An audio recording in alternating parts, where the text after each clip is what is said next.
হ্যাঁ, শোনা যাচ্ছে তো? আচ্ছা, এই ক্লাসটার না আমাকে দুটো রেকর্ডিং দিতে হবে। আগের রেকর্ডিংটা আমি ভুলবশত পজ করতে গিয়ে তোমার কি বলে কেটে গেল। তো রেকর্ডিংটা আছে, তো অসুবিধা নেই, দিয়ে দেবো। দুটো হয়ে যাবে, এই যে। ঠিক আছে।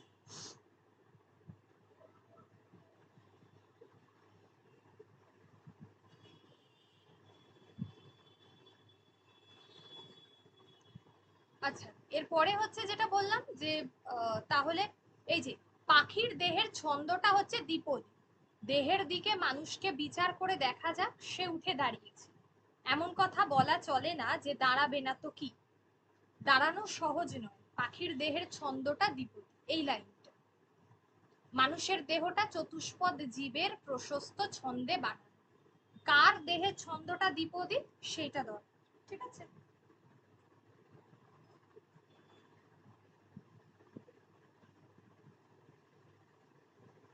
এটা দরকার। ওকে। আর হলো যে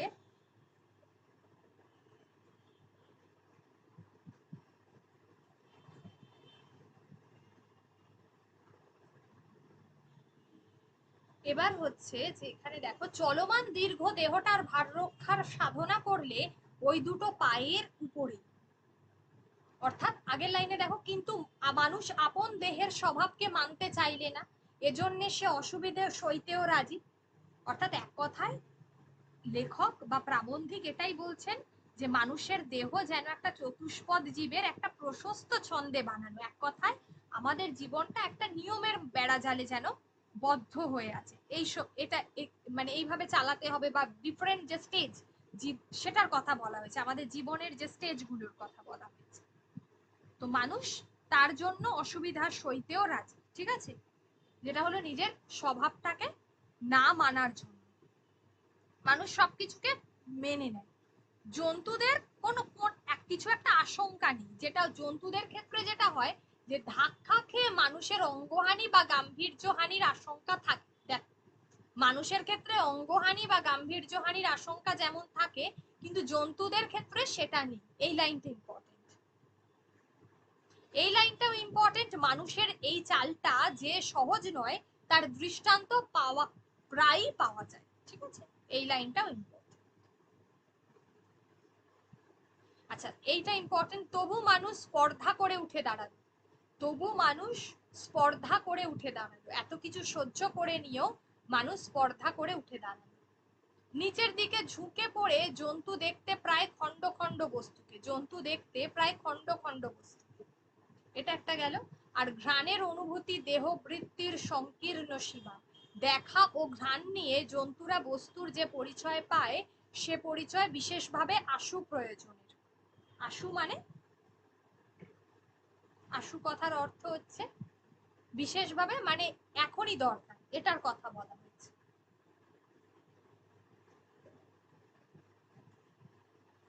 উপরে মাথা তুলে মানুষ দেখলে কেবল বস্তুকে নয়, দেখলে দৃশ্যকে, অর্থাৎ বিচিত্র বস্তুর ঐক্য। একটি অখণ্ড বিস্তারের কেন্দ্রস্থলে দেখলে নিজেকে। একে বলা যায় মুক্ত দৃষ্টি। এই লাইনটা ইম্পর্টেন্ট, মুক্ত মুক্ত দৃষ্টি।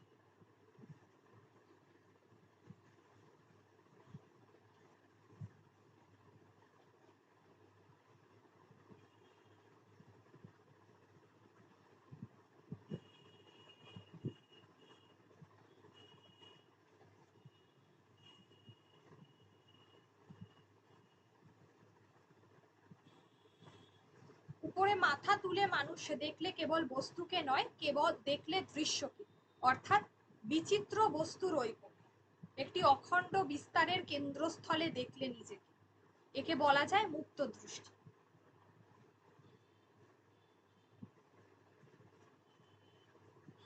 আচ্ছা, এখানে আর তেমন খুব একটা ইম্পর্টেন্ট কিছু নেই। এখানে দেখো যে মানুষের কল্পনা বৃত্তি হাতকে পেয়ে বসলো। কাকে পেয়ে বসলো? হাতকে পেয়ে বসলো। ঠিক আছে। আরেকটা হলো কার অনেক, এখানে দেখো অনেক গর্বের কথা বলা হয়েছে। সেটা হচ্ছে মাথা তোলা মানুষের অনেক গর্ব আছে।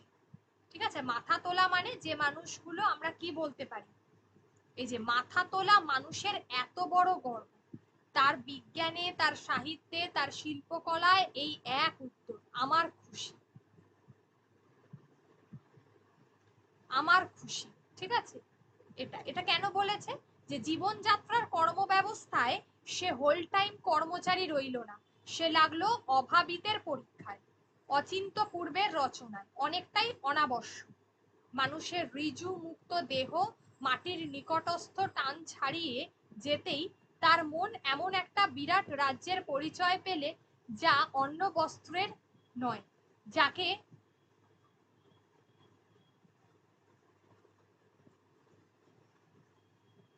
আচ্ছা,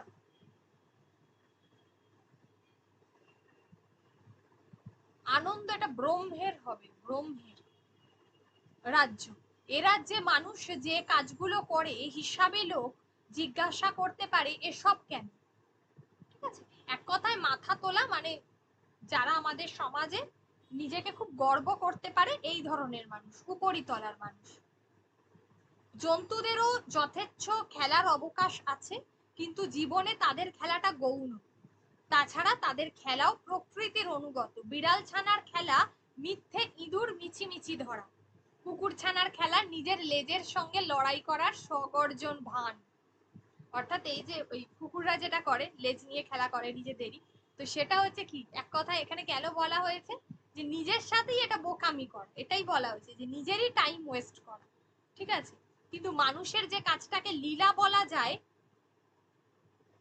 অর্থাৎ যা তার কোনো দরকারের আমলে আসে না, অর্থাৎ এমন কোনো কিছু যেটা মানুষের নিজের দরকারে কাজে লাগে না, এই বিড়াল আর কুকুরের ক্ষেত্রেও সেটাই বলেছে, এটা করে সে মিথ্যে, এটাতে কোনো তার লাভ নেই, সময়টাই নষ্ট। কথায় কথায় সেইটিই হয়ে ওঠে মুখ্য, ছাড়িয়ে যায় তার প্রাণ যাত্রাকে, সেইটের দ্বারাই তার শ্রেষ্ঠতার পরিচয়। অবকাশের ভূমিকায় মানুষ সর্বত্রই আপন অমরাবতীর রচনায় ব্যস্ত, সেখানে তার আকাশ কুসুমের কুঞ্জবন মানে অলিক কল্পনা, যেটাকে আমরা বলি আকাশ কুসুম, অলিক কল্পনা করে বেড়ায়। মানুষের ন্যূনতম প্রয়োজন কোথায়? যেটা হচ্ছে দূরের তাকায়। ঠিক আছে, অর্থাৎ মানুষ সবসময় কল্পনা বিলাসী, সবসময় যত না বেশি কাজ করে তার থেকে বেশি কল্পনা করতেই ভালোবাসে। কল্পনাতেই মানুষ ভাবে যে খুব কম মানুষ আছে যারা নিজেকে খুব বিশাল জায়গায় স্টাবলিশ করতে পারে বা সেটাকে নিয়ে তারা কাজ করতে পারে। মানুষ যত না বেশি কাজ করে তার থেকে নিজেকে নিয়ে বেশি ভাবে, বেশি কল্পনা করে, কল্পনায় সে ওপরে ওঠার মানে এটা ভাবে যে আমি এটা করব করব করব, কিন্তু আলটিমেটলি আর হয়ে ওঠে, এটাই বলা হয়েছে। এই পুরো প্রবন্ধটার অর্থ হলো এটা। একভাবে রবীন্দ্রনাথ ঠাকুর প্রথমের দিকে বলেছেন প্রবন্ধে যে কখনো বদ্ধ জীবনে আটকে থেকো না, জীবকোষ দিয়ে তিনি শুরু করেছেন, জীবকোষের সঙ্গে একদিকে তিনি ক্যান্সারের মতো মারণ রোগের কথা বলেছেন, জীবকোষ যে মানুষের জীবনে ভালো করে তার কথাটা বলেছেন, আবার তিনি এটাও বলেছেন পাশাপাশি স্বাস্থ্য নিয়ে ভাবতে, আবার কোথাও মানুষের প্রকৃত ধর্ম কি তাকে বদ্ধ অবস্থাতে থাকতে বারণ করেছেন, মানুষের সঙ্গে মিশতে বলেছেন, চারদিকে উন্মুক্ত পরিবেশে বাঁচতে বলেছেন, সেখানেই সে তার প্রকৃত ধর্মকে পাবে। আবার আমরা শেষ দিকে এসে দেখছি এমনটা যে মানুষ যখন, যারা খুব উপরের স্তরের মানুষ, যারা নিজেকে নিয়ে শুধুমাত্র গর্ব করে, তো এটার কথাই বলা হয়েছে, মানুষ সেই তাদের মাথা তোলা মানুষের কথা বলেছেন। ঠিক আছে, এবং এটাও বলছেন যে প্রাণীদের নিয়ে অনেকে হয়তো মাথা ব্যথা করে না, বা মানুষের ক্ষেত্রেই এটা বেশি, যে প্রাণীরাও এটা করে থাকে, যে যেমন দেখো এই যে বিড়ালটা ইঁদুরটাকে নিয়ে খেলা করে, যেটা হচ্ছে তাদের টাইম ওয়েস্ট করে, আবার কুকুরটা নিজের লেজ মানে নিজেই নিজেই কল্পনা করে, আর মানুষ তো নিজে কল্পনাই করে আর কি। ঠিক আছে, যত বড় হওয়ার চেষ্টা করে সেটা তার কল্পনার মধ্যে দিয়ে, যে কল্পনার মধ্য দিয়ে আমি একদিন বড় হব, এটাই ভাবে। সবকিছু অলিক চিন্তা ভাবনা, অলিক কল্পনা, আকাশ কুসুম ভাবে। এইভাবে তিনি বলেছেন যে এদের থেকে যারা বেরিয়ে আসতে পারবে তারাই প্রকৃত মানুষের ধর্মকে খুঁজে পাবে, প্রকৃত মানুষের ধর্মকে খুঁজে পাবে। এবার যে যে লাইনগুলো বলেছি সেই সেই লাইনগুলো দাগ দিতে হবে, আর সেগুলোকে বারবার পড়তে হবে। আর এমসিকিউ দেওয়া আছে এখানে, কোনটা দিয়েছি, এটা দিয়েছি তো, মানুষের ধর্মতে।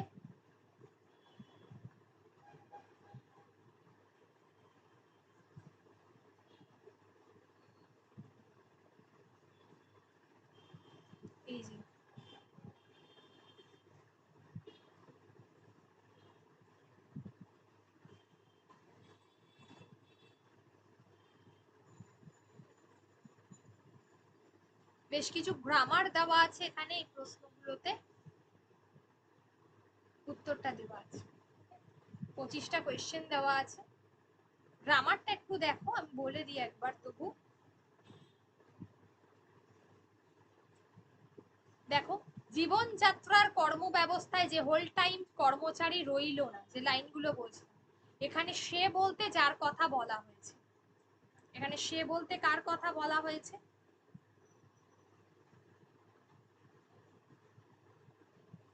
একটু আগে আমরা পড়ছিলাম না, জীবন যাত্রায় যে হোল টাইম থাকলো না। হাত মনে হয়, হাতের কথা বলা হয়েছে। হ্যাঁ, একদমই তাই। এই যে এখানে মানুষের কল্পনাবৃত্তি হাতকে পেয়ে বসল, দেহের জরুরি কাজগুলো সেরে দিয়েই সে লেগে গেল নানা বাজে কাজে। হাত, হাতের কথা বলা হচ্ছে।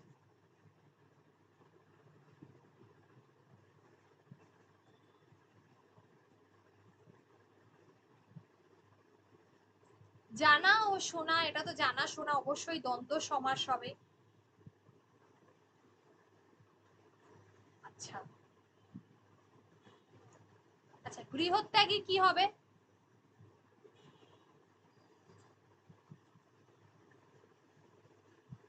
সাধারণ কর্মধারায়।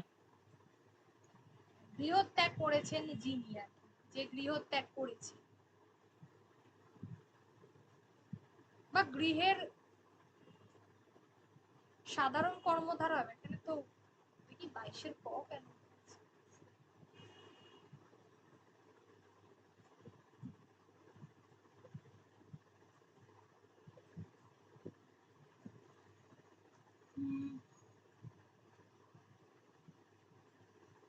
ম্যাম, গৃহত্যাগ করেছে যিনি বা গৃহত্যাগ করেছে যে সাধারণ কর্মধারাই তো হবে। সাধারণ কর্মধারয় হবে, এখানে ওটা ক করেছে, এটা ঘ হবে উত্তর।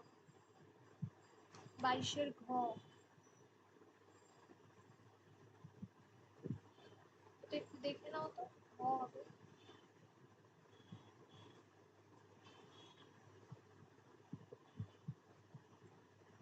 কৃষতনু,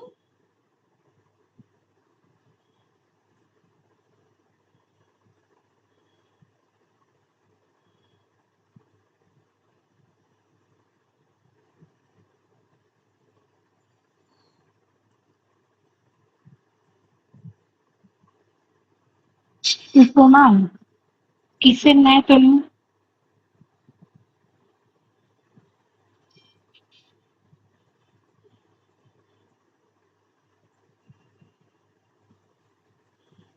হ্যাঁ, উপমান তো কৃষের ন্যায় তনু হবে, বা কৃষতনু হচ্ছে যে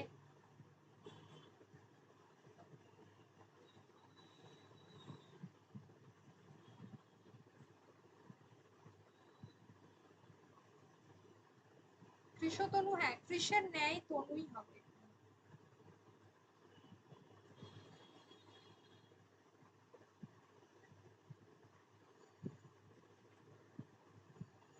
এক কথায় আমরা যেটাকে বলে থাকি না, যে মানে অপুষ্ট আর কি, সেটাকে বলা হয়। মানে পাতলা শরীর বা দেহ বোঝাতে। হ্যাঁ,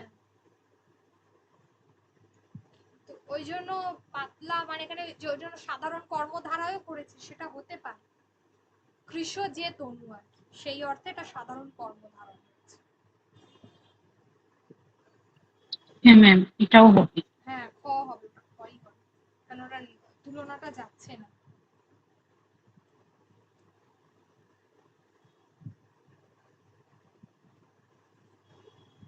এর প্রশ্নটা শুধু আমি দেবো, মানে ভেতর থেকে ফুটিয়ে যে লাইনগুলো আছে টেক্সটটা, ওইটা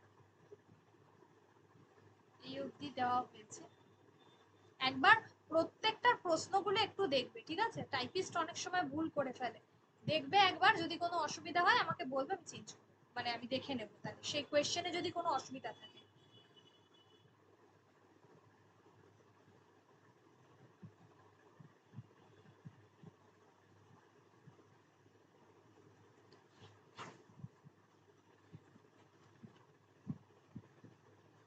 আচ্ছা, এবারে হলো তোমাদের হচ্ছে আরেকটা হলো বাংলা ভাষায় বিজ্ঞান।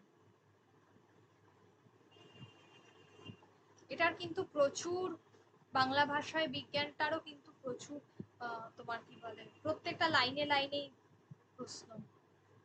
এর বিচিন্তা আসলে তোমার রাজশেখর বসু ওনার এমনিতে বিজ্ঞান সংক্রান্ত প্রবন্ধ রয়েছে, যেমন ভূগোল সংক্রান্ত এই ধরনের প্রবন্ধ রয়েছে।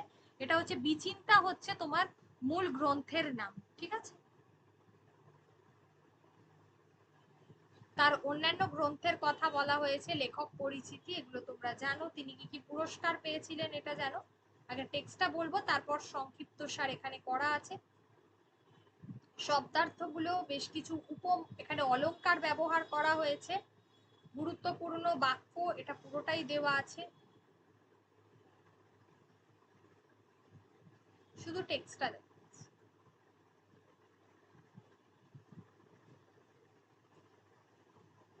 টেক্সটের মধ্যে দেখো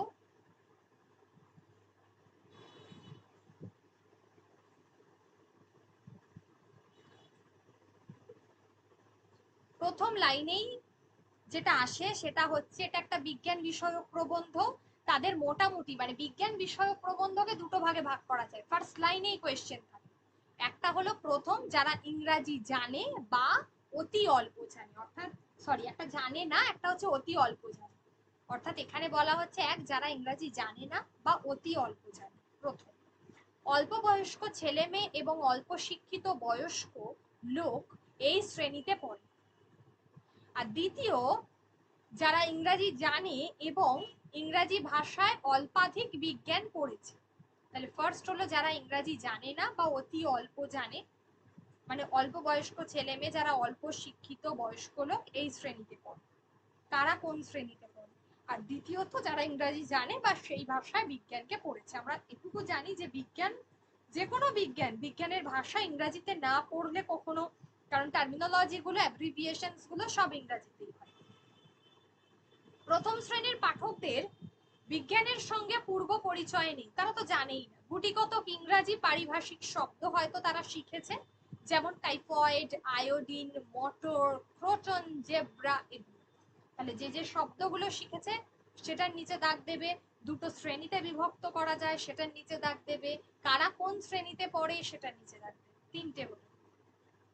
আবার অনেক রকম স্থূল তথ্য তাদের জানা থাকতে পারে, যেমন জল আর কর্পূর উবে যায়, পিতলের চাইতে অ্যালুমিনিয়ামের হালকা, অ্যালিউমিনিয়াম, ঠিক আছে শব্দটা, হালকা।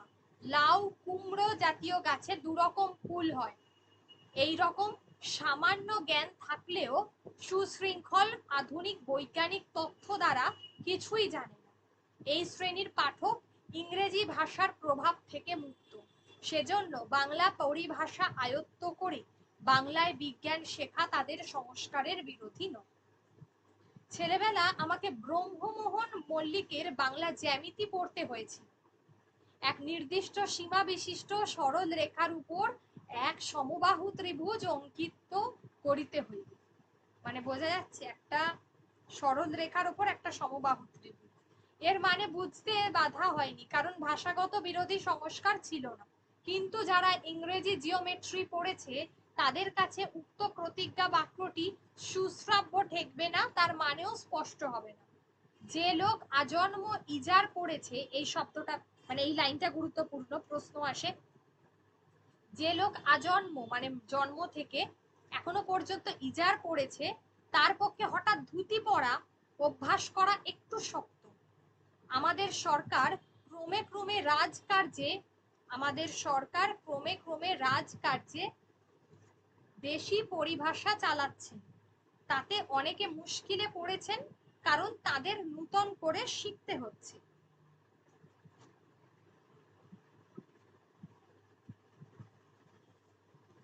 কারণ তাদের নূতন করে শিখতে হচ্ছে, ঠিক আছে। দেশি পরিভাষা চালাচ্ছেন, এই লাইনটা গুরুত্বপূর্ণ।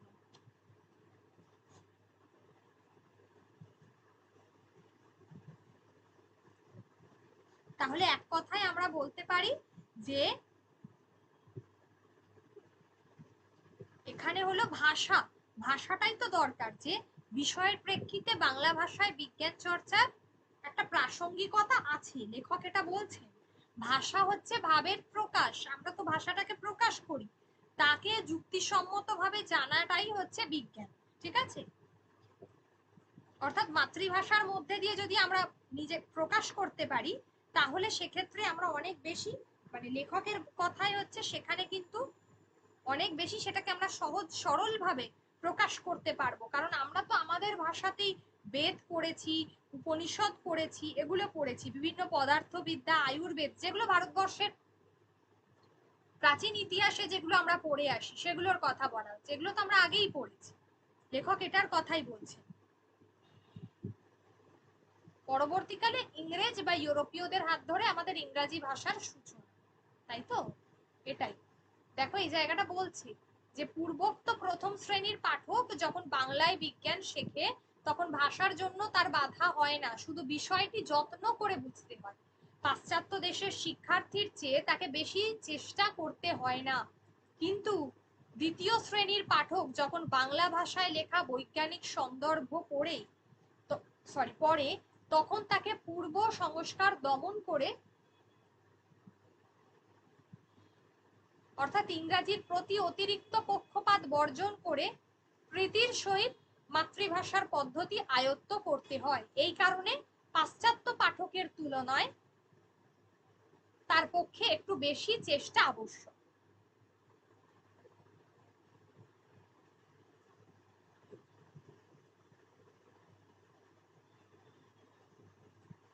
বাংলা ভাষায় বিজ্ঞান চর্চায় এখনো নানা রকম বাধা আছে। বাংলা অনেক পারিভাষিক শব্দ প্রচুর নেই, একদমই তাই। এই ধরনের যেগুলো আমরা টার্মিনোলজি গুলো চেঞ্জ করতে পারি, এই ধরনের শব্দ নেই।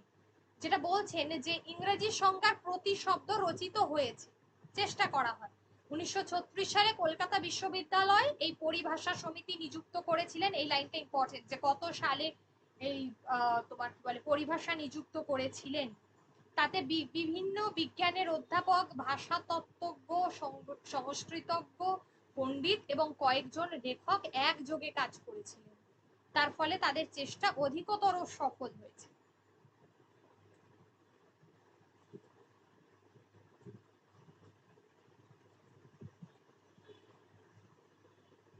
আচ্ছা, এবার দেখো বলছে যে কলকাতা বিশ্ববিদ্যালয়ের সংকলন খুব বড় নয়, আরো শব্দের প্রয়োজন আছে এবং তার জন্য উপযুক্ত ব্যবস্থা করা আবশ্যক। কিন্তু দরকার মতন বাংলা শব্দ পাওয়া না গেলেও বৈজ্ঞানিক রচনা চলতে পারে। এটা ঠিক যে বাংলায় এখনো শব্দের অভাব রয়েছে। যারা ওই 1936 সালে যে বিশ্ববিদ্যালয়, কলকাতা বিশ্ববিদ্যালয় যে পরিভাষার জন্য যে একটা যে তোমার মানে কমিটি যেটা গঠন করেছিলেন, সেটা হচ্ছে তারা বিধান দিচ্ছেন সেই সদস্যরা যে নবাগত রাসায়নিক বস্তুর ইংরাজি নামই বাংলা বানানে চলবে। মানে সেটা কি আমরা জানছি যে ইংরাজি নামটাকে বাংলা বানানে চালাবে, কিন্তু তার আমরা তো জানি না যে ওই যে দেখো যেমন আছে যে প্যারাডাই ক্লোরোবেনজিন, বেনজিন আর কি, ওটা বেনজিন হবে। আচ্ছা, প্যারাডাই ক্লোরোবেনজিন, ঠিক আছে। তো এই যে তোমার কি বলে বৈজ্ঞানিক যে নামগুলো বেনজিন, তো এগুলো তো আমরা ইংরেজিতেই পড়তে অভ্যস্ত, তো বাংলায় যদি লিখতে হয় তো এভাবেই লিখতে হবে। আর উদ্ভিদ ও প্রাণীর জাতিবাচক বা পরিচয়বাচক অধিকাংশ ইংরাজি নামও বাংলায় চালানো যেতে পারে, যেমন ম্যালভাসি, ফার্ন, আর্থ্রোপোডা যেটাকে আমরা বলে থাকি। দেখো ইনসেক্টা, এই যে এই জিনিসটা, এটা আমরা ট্যাক্সোনমিতে পড়ে থাকি। বিভিন্ন প্রাণীদের হয় না, কেউ ম্যামেলস অর্থাৎ স্তন্যপায়ী, কেউ আর্থ্রোপোডা শ্রেণীর, কেউ ইনসেক্টস, এইগুলো, কেউ বার্ডস, এইগুলোকে আমরা বলে থাকি। তো কিছু কিছু সম্ভব হয় তার পরিভাষাটা এসেছে, কিন্তু কিছু কিছু সম্ভব নয়। লাইনগুলো দাগিয়ে রাখো।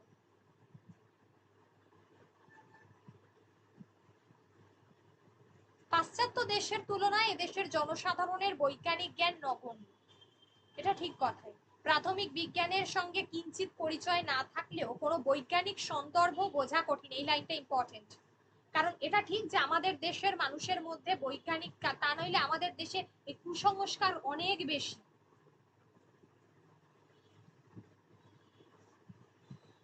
কুসংস্কার আমাদের দেশে অনেক বেশি এই কারণে, কারণ আমাদের মানুষদের মধ্যে বিজ্ঞানের ধারণা খুবই কম। অনেক লেখক মনে করেন যে ইংরাজি শব্দের যে অর্থব্যাপ্তি বা কনোটেশন বাংলা প্রতিশব্দেরও ঠিক তাই হওয়া উচিত। এজন্য অনেক সময় তারা অদ্ভুত অদ্ভুত শব্দ প্রয়োগ করেন। ইংরেজি সেন্সিটিভ শব্দ নানা অর্থে চলে, যেমন সেন্সিটিভ পার্সন, উঞ্জ, প্ল্যান্ট, ব্যালেন্স, ভারসাম্য যেটাকে আমরা বলি, ফটোগ্রাফিক পেপার ইত্যাদি।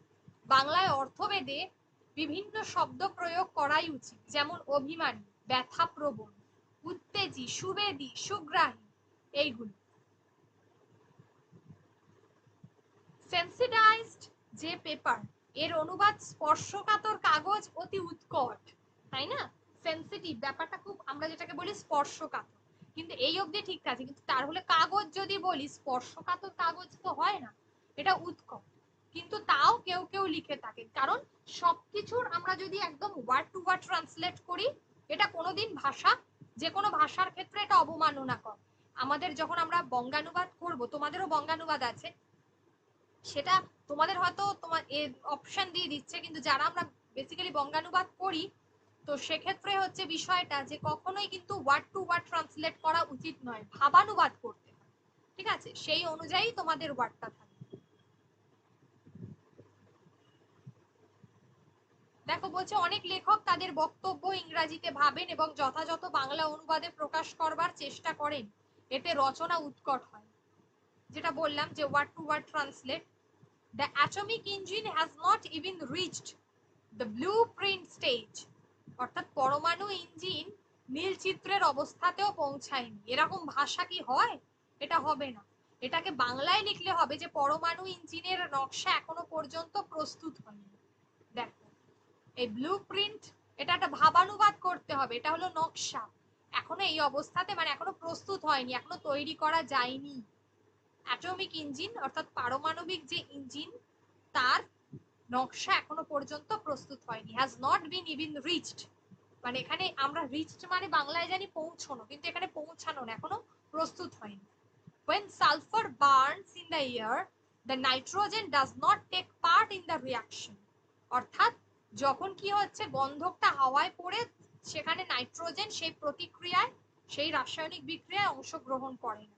এক কথায় আমরা এটা ভাবে না লিখে যদি এইভাবে লিখি যে নাইট্রোজেনের কোনো পরিবর্তন হয় না, লিখলে বাংলা ভাষাটা বজায় থাকে। যেটা বলছি যে সব সময় ওয়ার্ড টু ওয়ার্ড ট্রান্সলেট করা যায় না। ট্রান্সলেটর মানে হচ্ছে তিনি ভাবানুবাদ করবেন, কখনোই তিনি ইংরাজি থেকে বাংলা তোমার কি বলে ট্রান্সলেট করে দেবেন না।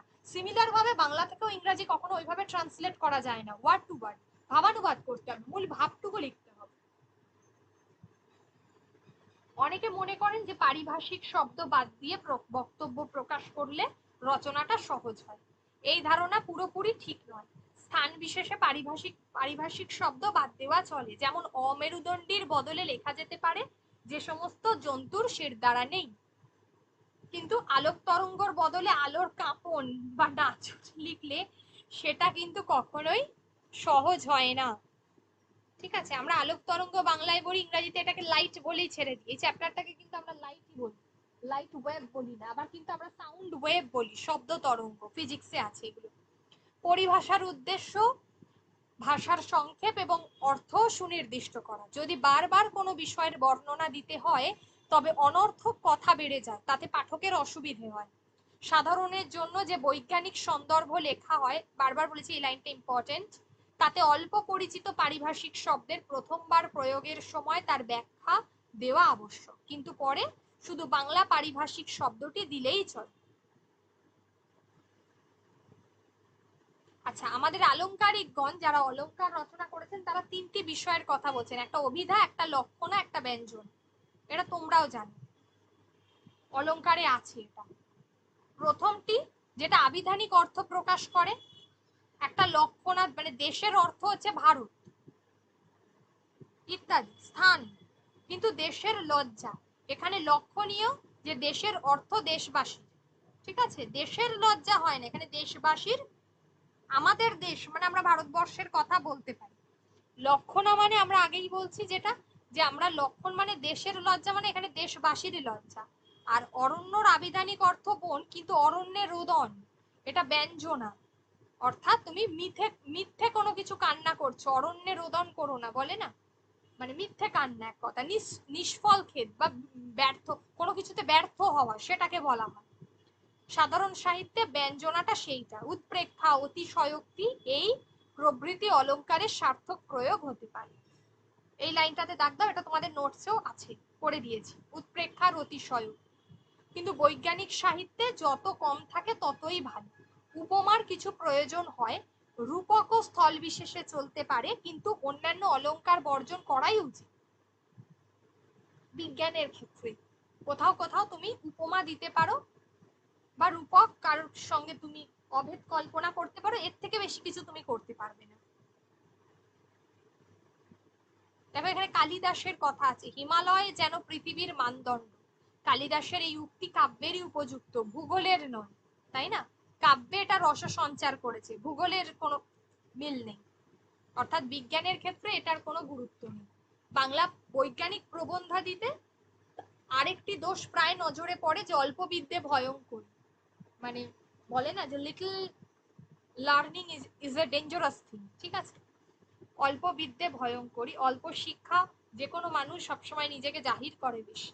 এই প্রবাদটিতে যে কত ঠিক তার প্রমাণ আমাদের সাময়িক পত্রাদিতে মাঝে মাঝে পাওয়া যায়।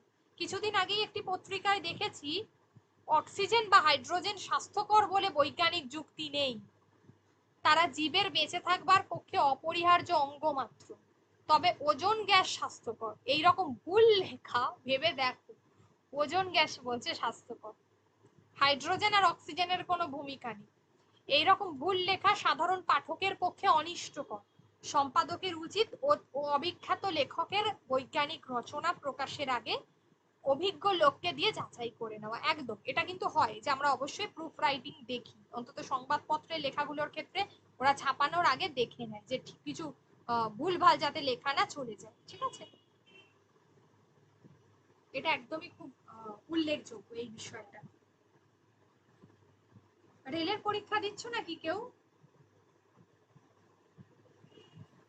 হ্যাঁ ম্যাম, দেব।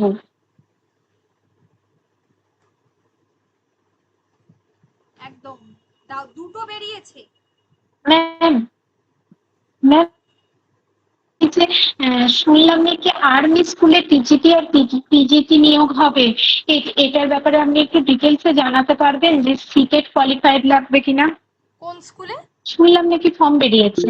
Army school. আর্মি স্কুলে? হ্যাঁ, আর্মি স্কুলে মানে টিজিটি আর পিজিটি দুটোই নেবে। তাই এতে কি মানে সিটেট কোয়ালিফাইড লাগবে কিনা এটা একটু আপনি শিওর হয়ে আমায় জানাতে ঠিক আছে, পারবেন? বলে দিচ্ছি বলে দিচ্ছি, দাঁড়াও রাতের দিকে দেখে বলে দিচ্ছি, ঠিক আছে? হ্যাঁ ম্যাম, ঠিক আছে।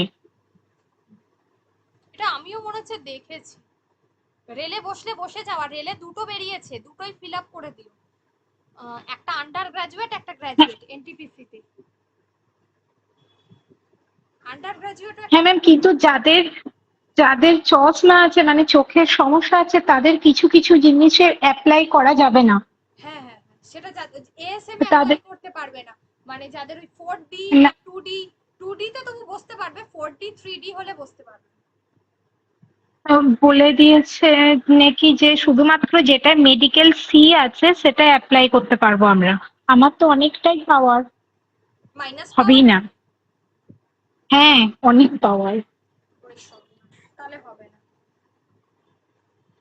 এএসএম এর দিকে যেও না, এএসএম এর দিকে যাবেই না।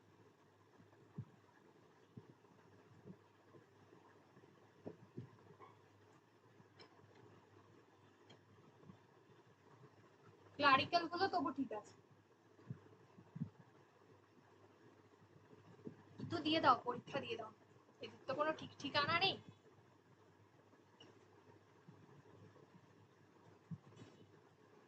ভালো করে একটু ম্যাথস গুলো করো, রিজনিং গুলো করো, হয়ে যাবে।